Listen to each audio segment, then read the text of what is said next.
Hello, everybody. This is Jules, and before we begin, I would like to say a few things regarding this wonderful podcast. This is a project that I have been thinking about since 2019, and it's only now that I have managed to get it going. So I do appreciate that you're taking the time to give it a listen. I want to take this opportunity to thank the Creative Caravan that has supported me in the production of this podcast. Also, a very big thanks to each of my guests who allowed themselves to trust me with their stories and helped me in creating a space where people can feel like they can relate to one another, learn from one another, and find a sense of belonging. Enjoy! Welcome to So This Is Love, a podcast about love, the loss of love, heartbreak, and the meeting of self. We share stories on how the relationships we once had teach us about who we are and define who we become. And maybe through these stories, we can answer that age-old question. Is it better to have loved and lost than never to have loved at all? So, this is love. Hello, everybody, and welcome to another episode of So This Is Love. I want to start off the podcast by, first of all, just saying thank you to all my listeners, to all the people who've subscribed to this podcast. My numbers have been amazing since I started this podcast. We only have 3 episodes by the time we're recording this, or maybe 4 by the time you're hearing this episode. And the support has been overwhelming. We've been number 1 on Apple Podcasts, I think, since we began, essentially. So I'm so happy. And it's all because of you guys who are listening to this podcast, sharing this podcast, leaving your reviews, comments. I see you on my Instagram. I see you on the So This Is Love Instagram. So thank you guys so much. It means a lot. And I think the purpose of this podcast is coming to fruition, if that's the word. I really wanted this place to be a space where people can find some sort of relatability with stories around loss and heartbreak. So I think we're achieving that. Now let's get into it. Today I'm joined in studio by a very special lady. I'm calling her Cynthia, not her real name. And she's here today to tell us about a very defining relationship in her life. Not too long ago when she was in university with a lady named Jenny. This was her first queer relationship. It was filled with ups and downs, as is any relationship. But as we get to listen more, what I understand is that this is the one relationship where she felt very understood, and that's why she says this was a very defining relationship for her. So welcome to the podcast, Cynthia. Thank you, Jules. I'm happy to have you here. And I'm very, very, very grateful that you're coming to share this story, because I think these stories need to be told, and we need more voices like you in this space. Yeah, that's good to hear. Growing up queer in Kenya and not having any stories that kind of make you feel like what you're going through is normal was pretty difficult for me. So here to help where I can. Yeah. Yes, and share my experience to see how it can benefit others. I love it. Thank you so much. I want us to just start from the beginning. How did you and Jenny meet? So I met Jenny in 2015. I was in my last year of university overseas. I had traveled from Kenya by that point, and had only ever really been in relationships with men. And up till that point, I kind of had a feeling that, oh yes, maybe I'm queer, maybe I prefer to date women, but I had not experienced it yet. So it was the last day of this semester, and we were out, as we do, partying. We were out partying. I was with my group of friends. Jenny was with her group of friends. And she walked up to me and was like, so, are you gay or not? And me being with my friends, her being with her friends, I was like, I felt so much pressure. And I had never vocalized this to anyone before. Oh. So I was kind of taken by it, and of course denied it, because all my friends were kind of like, oh my gosh, like what's going on? I was like, what's going on? But deep inside I was like, oh, that's kind of hot. Like, interesting. But of course I was like, oh no, I don't think so.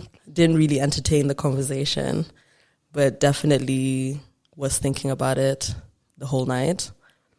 Went back to my dorm room that night, of course, like trying to, because we were in the same school, but we had never been in the same, I guess, social groups. So I didn't know her Facebook. I didn't know her, I think it was really, maybe Instagram, but Facebook was really the thing around the time. But I didn't have any understanding of who she, like how to find her.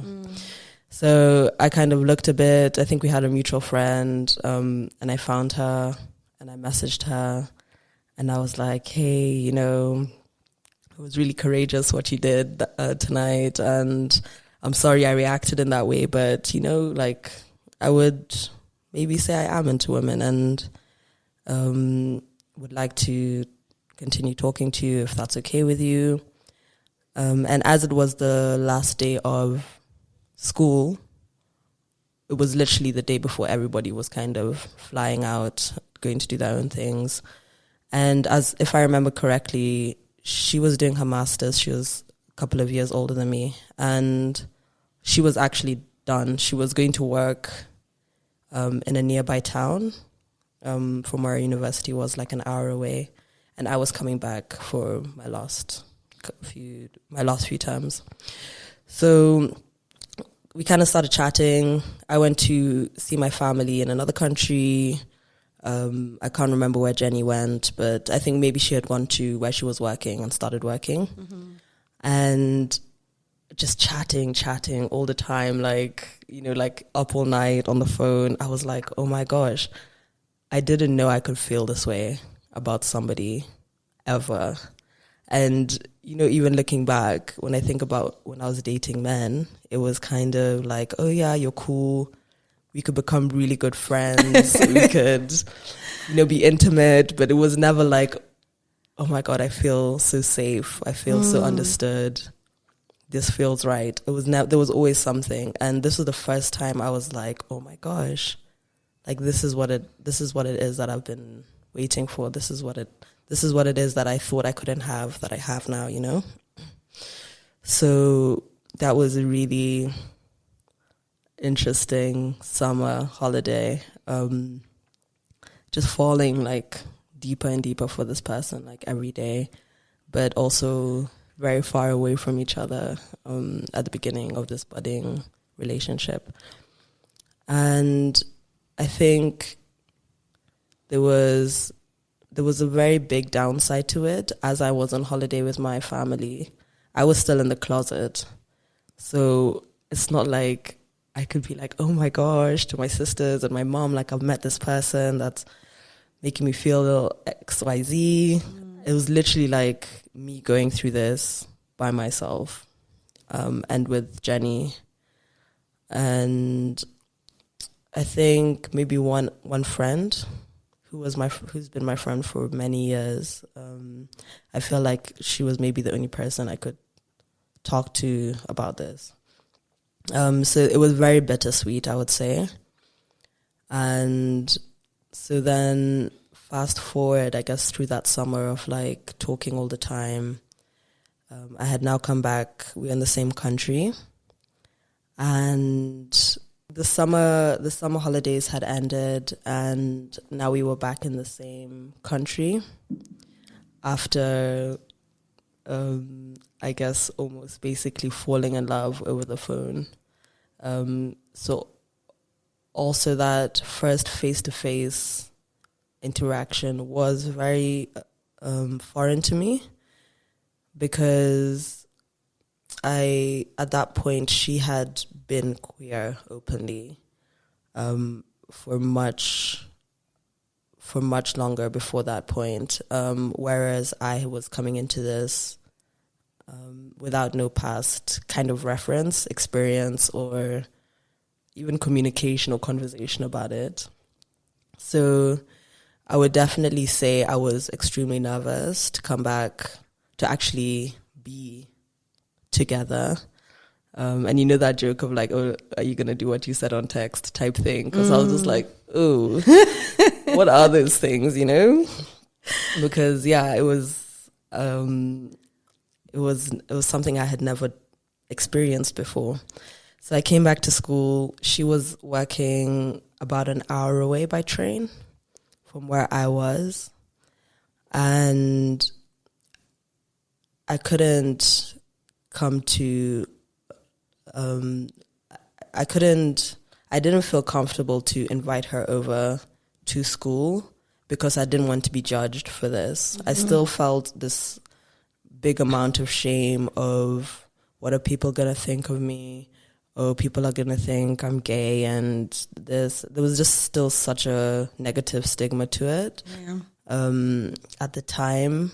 And even if it wasn't like what people were really thinking, there was definitely some kind of like undertone of humiliation that was associated with it. Even abroad? Even abroad. And not as much, like definitely not as much as here. But I think it's just that... I don't want to call it mob mentality, but like that kind of like, if it's not somebody you know, you can easily get into a conversation with people and it's kind of seen as like a thing you can joke about, and there's just some kind of humiliation or shame attached to it that I had experienced before, and I wasn't ready to face that. I wasn't ready to talk about it because I didn't even know what it meant for me yet. So I would always go and see her in the town she was in, working.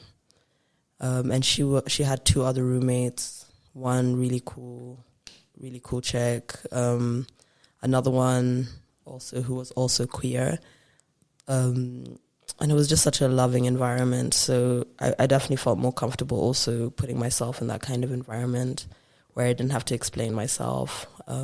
It was kind of homey. Like, you come and everyone's like, hey, how are you? And then like, you cook together, you chill together. And it just made me feel a lot safer to be there than start to figure out the logistics of what I would have to do if she came into my space, which is kind of... silly thinking back on it, but how was it when you first met after now, like the face to face, that initial like, okay, so I guess we're gonna that's a good question. I think like definitely like butterflies first of all, big butterflies. And even what I was saying before of like how she had been queer before, I think from that initial reintroduction or introduction, she kind of held my hand through a lot of my anxieties, and was kind of like, it's okay, take your time. I know this is new for you. Let me know what you need, but, ask all the questions you want to or need to. And that's why I say this relationship was so important to me, because I had never been given that kind of kindness, genuinity. I had never been shown that in a relationship before, especially in one that, I had never been shown that before. So I think she really made me feel comfortable. And throughout the course of this time we spent together,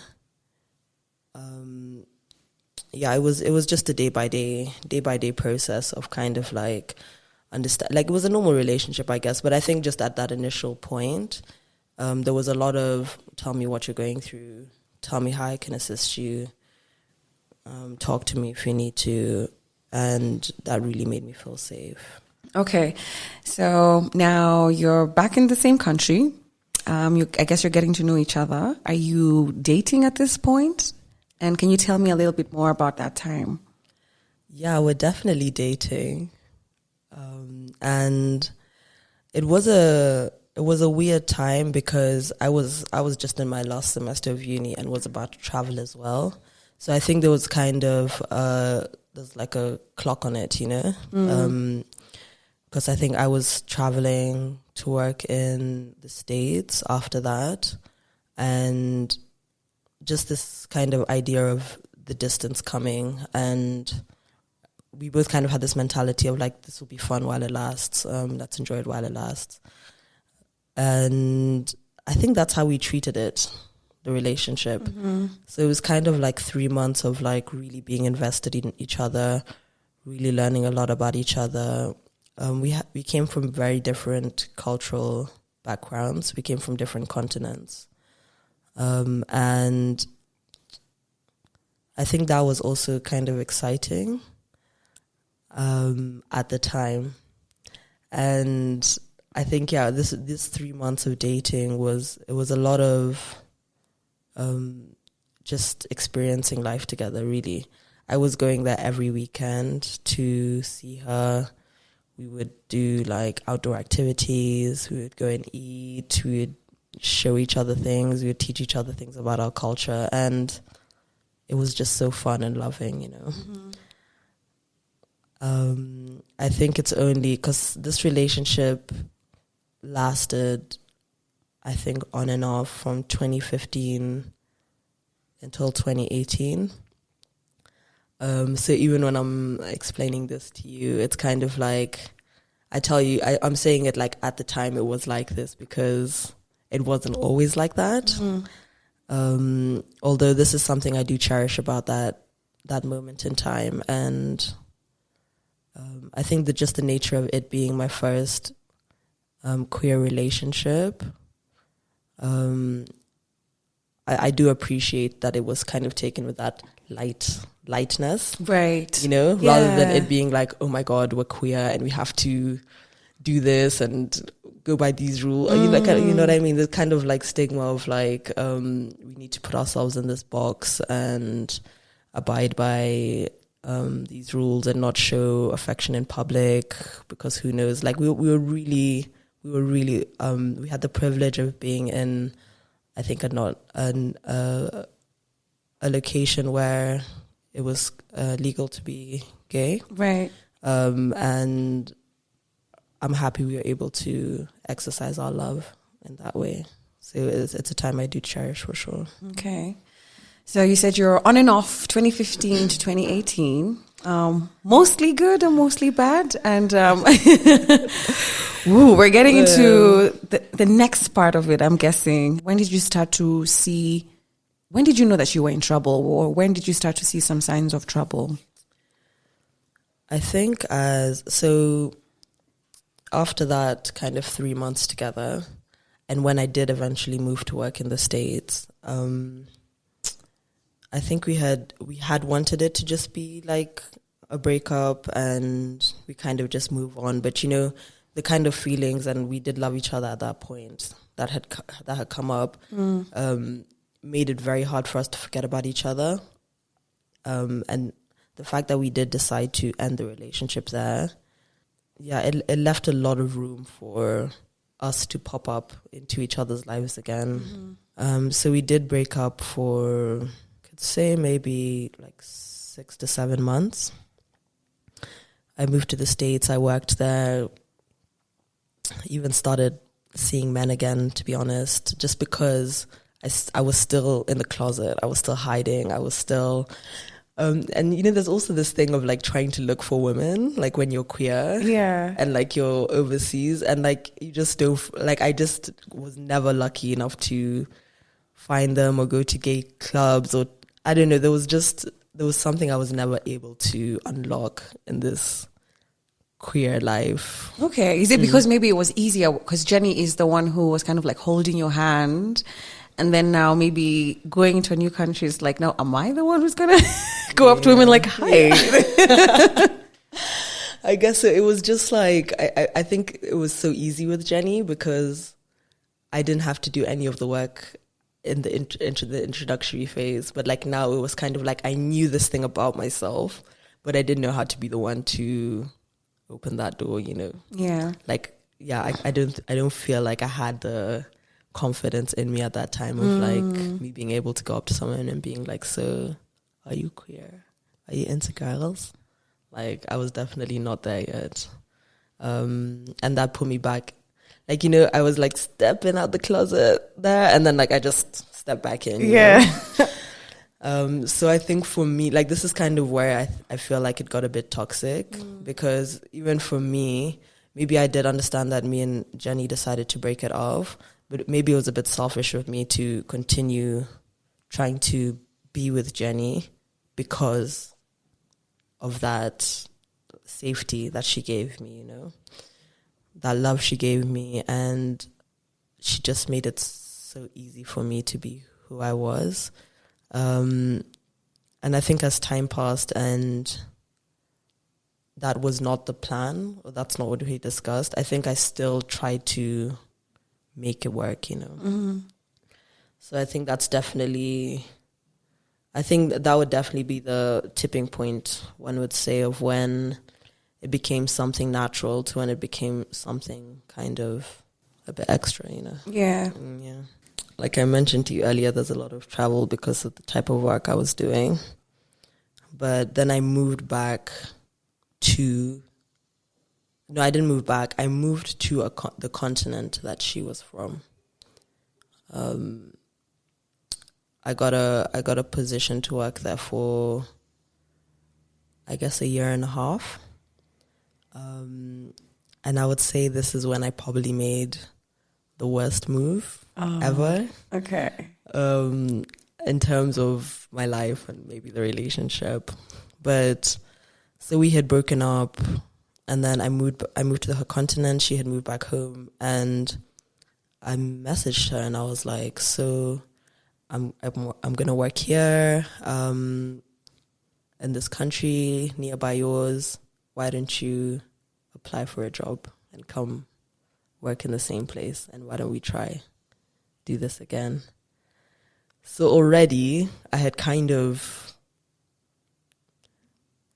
maybe created this fantasy of, oh yeah, we can work together, both make money, both make a living, and live together and support ourselves and see where this goes, type thing.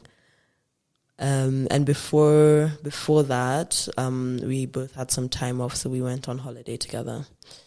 And I think this is when we really were like, oh my God, we really do love each other, you know.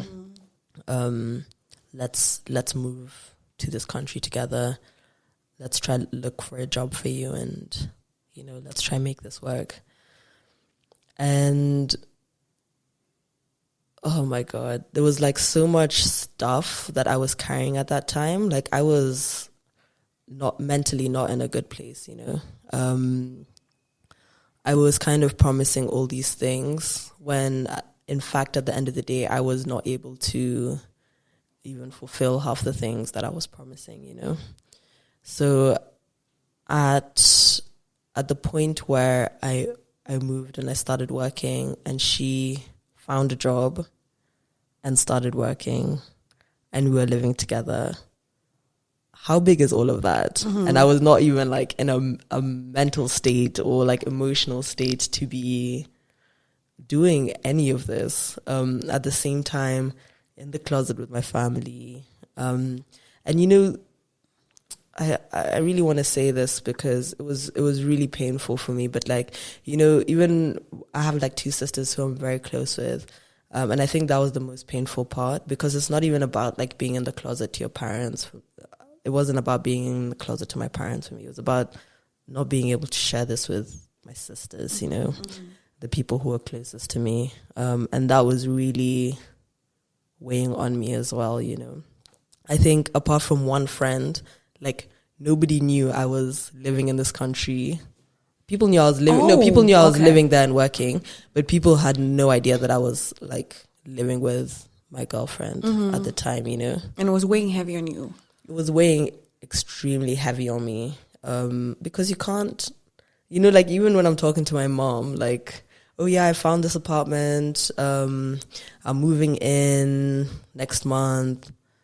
Like, I'm lying to her, you know? Yeah. I'm not like, me and my girlfriend found this place, we've decided to live together, we're so in love, and we're splitting even the rent. You know, things like that. It's kind of like you're really hiding a big part of yourself to a lot of people you hold dear. And it's just like the lies start to pile up, and you can't even tell yourself you're happy in this relationship because your mind is just trying to keep up with all the lies you've told, all the stories you've said. And it was painful. I'm not going to lie. It was really painful. But in terms of the relationship, let's go back to me and Jenny. Okay, that was me. That's what's going on inside of me when I've convinced her to move to this country, and now we're living together. And it started off really well. We were both working. We were both extremely busy at the time. We were both making decent amounts of money. We were able to travel. We were able to go out all the time. And I mean, if you're on the outside looking in, it would really look like, oh, wow, this is such a beautiful relationship. And I think it reached a point where I really couldn't, there's a point where you sell somebody these dreams, and then there's a point where it's been long enough to know that it's long enough for the person to know that these dreams aren't coming true. And that's kind of where even the home environment kind of started to become problematic. And then all these things were coming up, like jealousy, culture difference, which is a big thing, actually. My parents always used to tell me, be in a relationship with someone who's from where you are, know, and you're like, that's nonsense. I'm international, Mom. I'm traveled, and then I experienced this thing, and I was just like, oh my gosh. Yeah, I've experienced that as well when I lived abroad, because I was in school, and I thought, of course I can handle this. But as soon as I got into a relationship with a white man, and it was so, like, the difference was so stark. It's hard, and anyway, kudos for anybody in an interracial relationship, and you've made it to where you are. Me, I struggled. Yeah, that's exactly what it is. So all these small problems started arising, and I think even at that point, when I say I had even I was not mentally well I was not happy at that point. And I was not able to even love myself enough to love somebody else, Mm-hmm. And all this baggage of lying, jealousy, culture differences, all these things started to pile up, and it actually just made us almost despise each other, What do you mean jealousy of what? Like, how was it living with her in this country, and what happened to the dream, Yeah. I think I naturally was a jealous, maybe I still am, but I was a jealous person at that point, because I had been in heterosexual relationships before, where I have been cheated on, lied to, people have gotten with my friends, you know what I mean? And it's kind of just, it's something that was very rampant in me at that point. And I had I guess you could say it was trust issues, you know what I'm saying?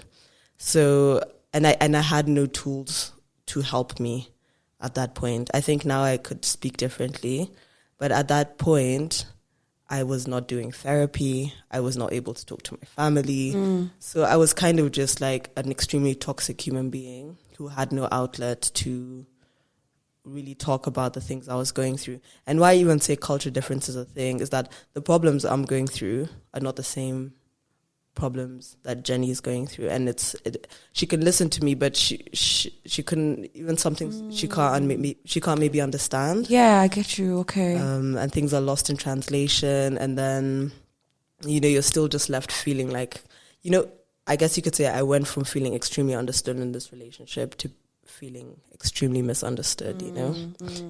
I think also something I experienced at that time of being in a queer relationship, some people don't think you're together, Yeah. Some people could be like, oh, they're friends or whatever, but you can literally be there with your partner and someone will come and hit on them, you know what I'm saying?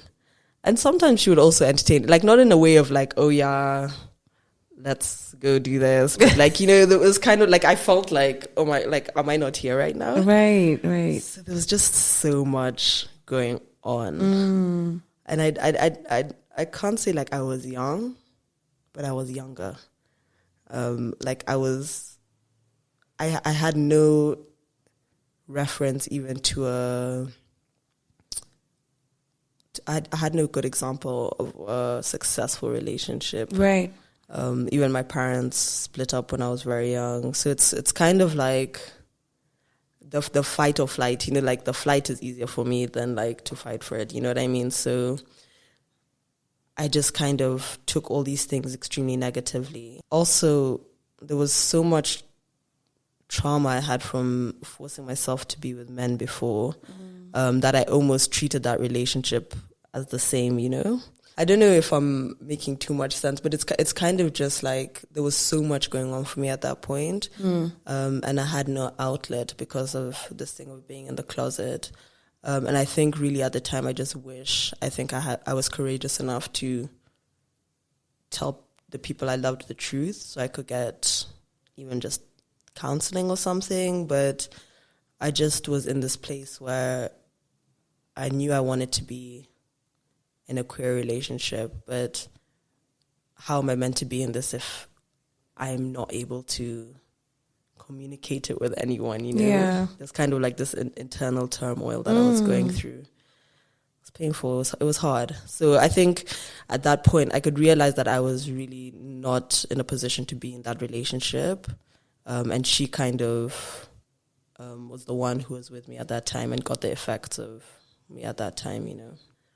Now it came to the point where where Jenny was like, do you want to be here or not? Because I can tell you're dealing with your own things and I can't be the one. She'd moved countries for you, hadn't she? Yeah. Okay. Wow. That's why I say that was the worst decision I made, because, you know, it's one thing for somebody to already be there, but once you've sold someone all these dreams and then you turn out to be, I think, just maybe a different person that you were at the time where you were selling those dreams, it's like really painful to see what the other person is going through, you know.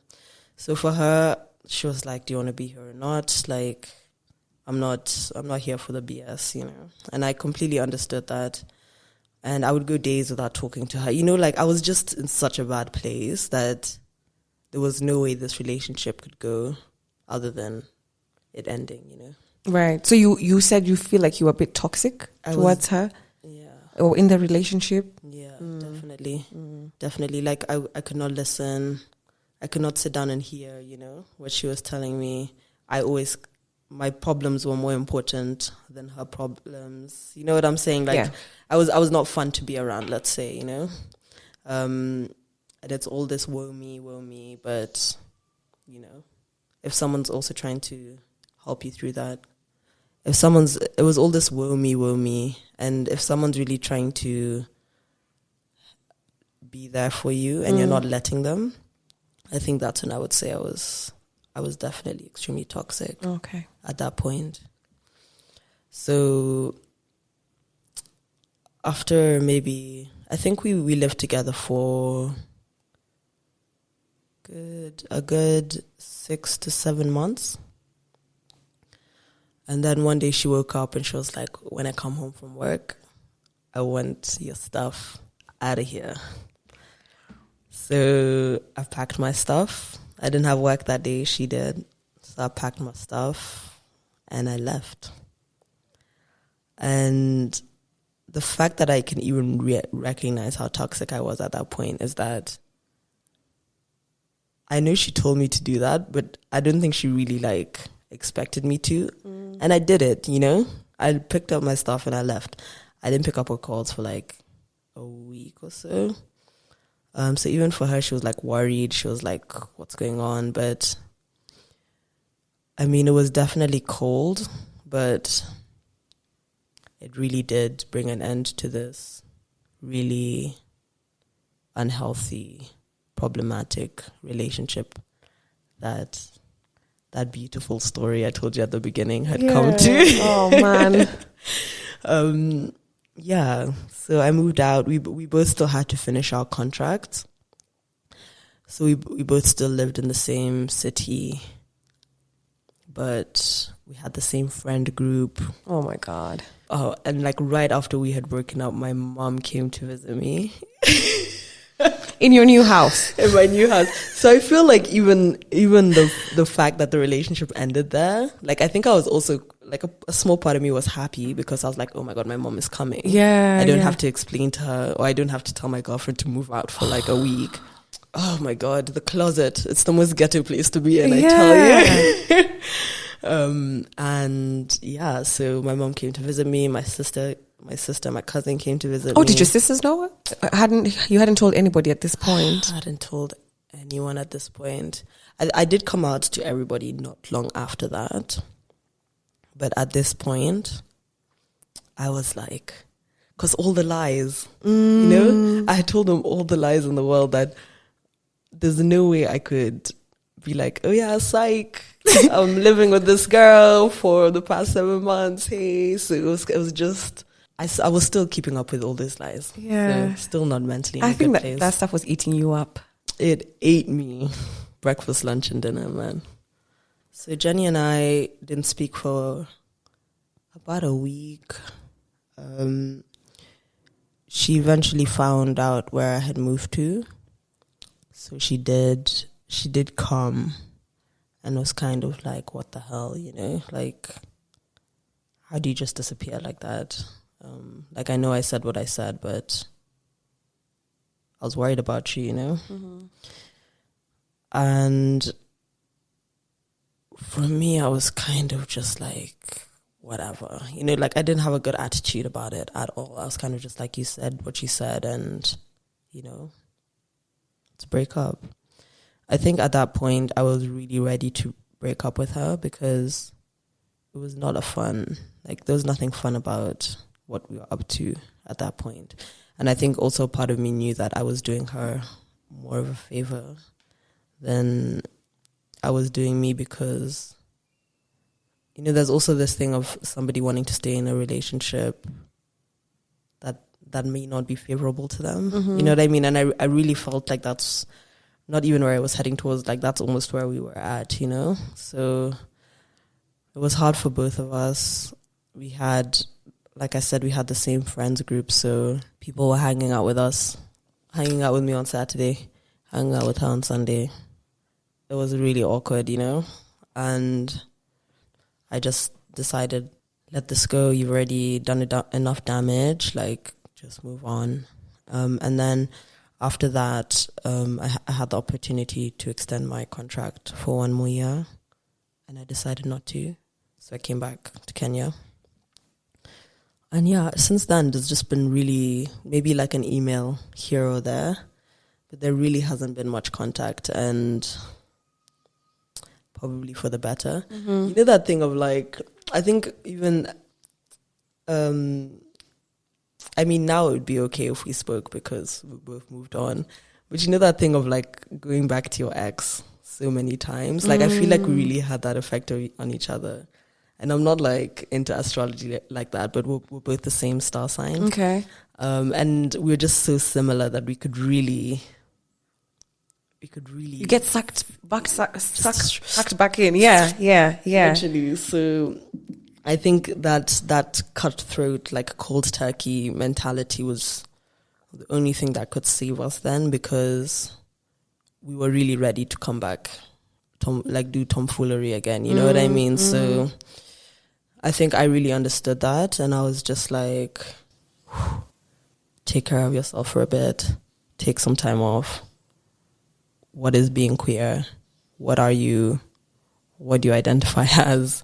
Come out. Right. Like, you know, there's so much stuff I had to do before I was able to even speak to her again, you know? Because there was nothing new I was going to tell her.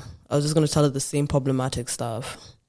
So I really, it's like almost like switching off your phone. Like I just disconnected, not only from her, just from like a lot of things in my life, because I needed to uncover all that stuff about me. Okay, so after all of that, it was not long after until I came out of the closet to my loved ones, meaning my mother and my 2 sisters and my cousins, who I would consider my brothers and sisters. Mm-hmm. When I came out to my mom, she was like, oh my goodness, because she knew how bad I was, like the state I was in emotionally, mentally, from just having all this stuff locked inside of me. She was just like, okay, you're gay. I really don't want to be the type of parent that allows that kid to go through all this pain just because they feel like they can't share something with me. And of course I cried my eyes out because I was just like, what the hell? Like, how the hell did I put myself, and not only myself, Jenny, through all this toxicity and problems because I didn't think people would understand me. And it was an easy thing for me as a queer person to believe, because you hear all these stories where people are kicked out of their houses, beaten. There's just so much bad stuff that happens to queer people all over the world. But I mean, I can only speak for Kenya because that's what I've experienced. And to be met with that kindness, it changed my whole life, really. And you know, now that I'm open and in a healthy relationship now, I just really think that it was impossible for me to be that person in my relationship with Jenny, because I didn't love myself. You know what I mean? Like, I had so much shame that I started to dislike myself. You know what I'm saying? And you know that saying of like, water your own grass before you try to water anyone else's. Like, it was a drought, bro. Like, my grass was non-existent, you know? Yeah. So how was I there trying to potentially start this life with a whole other individual when I didn't even know what type of person I was, you know? Although in hindsight, I mean, I'm not proud of the things I did in that relationship and the way I acted, but I'm really grateful. It taught me so much stuff, you know. It taught me that I must love myself before I love anybody else. And it taught me about same-sex relationships. Yeah. And how much understanding, there was so much understanding I was looking for that I was able to get from another woman, you know. I thought there was something wrong with me in my heterosexual relationships. And that if that person did not walk up to me and ask me, are you gay or not? Like, I'm sure I would have come out, but I don't know where I don't know where I'd be right now. But I'm grateful for Jenny because she really gave me some sort of courage about me being queer that I didn't know existed, you know. I want to talk a little bit about coming out because I think this is a very important conversation. I'm not trying to make you the poster child for queer relationships, but like, you said you didn't expect the kind of reaction that your family had when you came out to them. What was their reaction? Yeah, so, I think the important thing is to say that everybody's experience coming out is very different. For me, I was in a counseling session, and I can't believe I did this to my mother, but I wouldn't necessarily say, Mom, I didn't necessarily say, Mom, I'm into women, I'm gay. I read her a whole story about me and Jenny. And like, I'm looking at my mom as the story is going on, because my counselor was basically like, you need to, like, are you ready to do this? You need to do it. I read her out this whole thing, and it was just like, yeah, I lived with this woman who was my girlfriend. We dated for this period of time, and the look on my mom's face was just, she was shocked. I think it hurt her more that I had lied to her about everything. And then, of course, on top of that, that I was gay, and that she had never even once thought that that was something I was, which is very funny because out of all the people I've come out to, there's only one person who's my cousin who was like, oh yeah, I knew. My sisters even were like, oh yeah, maybe, but not so much. But like, you know what I mean? It's like, oh damn, I really played that off really well. Like, yeah. I was a straight girl and people got it. So yeah, my mom's face just kept on getting more and more shocked as I went through the story, and that's when she told me what I had said before of, you know what, like, I wouldn't want you to go through as much pain as you were going through just because you couldn't share this with me. Okay. And that was the moment I was like, oh my God, like, I'm out. And that was just like probably the most healing conversation of my life. After that, I came out to my sisters, who were just like, cool, yeah, we love you all the same. And I think a conversation I also had with my mom was like, yeah, you know, I'm not here to go tell all the people you don't want to tell. Like, I know this about you. If you decide who you want to tell and you go and tell those people, because, yeah, she was just like, I ain't trying to like have that conversation with people as well, you know? So it's kind of like, it's hard in that way because you have to really think about who do you want to tell this to and who is not worth telling it to. Yeah. And not in a bad way, but like my grandmother. Like I'm not gonna go and tell her stuff that she's just not gonna understand, and stuff that's going to really just stress her out. You know what I'm saying? Yeah, yeah. So there's certain decisions I've had to make, which which are not easy because I'm extremely close to my grandmother. As I had mentioned before, like my mom and dad split when I was very young, and my dad is not as present in my life. So I came out to him like 3 months ago from the state, and I was like, "Hey, Dad. So I'd like to introduce you to my partner." And then he was like, "Come through." And then I was like, "It's a woman, by the way." And he was like, so I'm not sure how people will take it, so maybe don't, you know? And then I was just like, okay, fine. Like, I'll wait until you're a bit more comfortable with it. And then after like a few days, he was like, you know what? I love you so much, so I'll always support you no matter what. It's just that I don't know how to explain this to people. And I think that's the thing with parents. Mm-hmm. I don't want to say in queer relationships, but for me as a queer person with my parents, it's not so hard for them to understand, but it's like, oh my God, what are my friends going to say? What are my friends going to say? Yeah, I can imagine. Because for them, they are trying to figure out how to move around the world when people know that their child is queer. Because they know they love their child. Yeah. Yeah, so that's really something I've understood in the past couple of years. Okay. Yeah. So you and Jenny broke up for good. You moved back home and that relationship is over.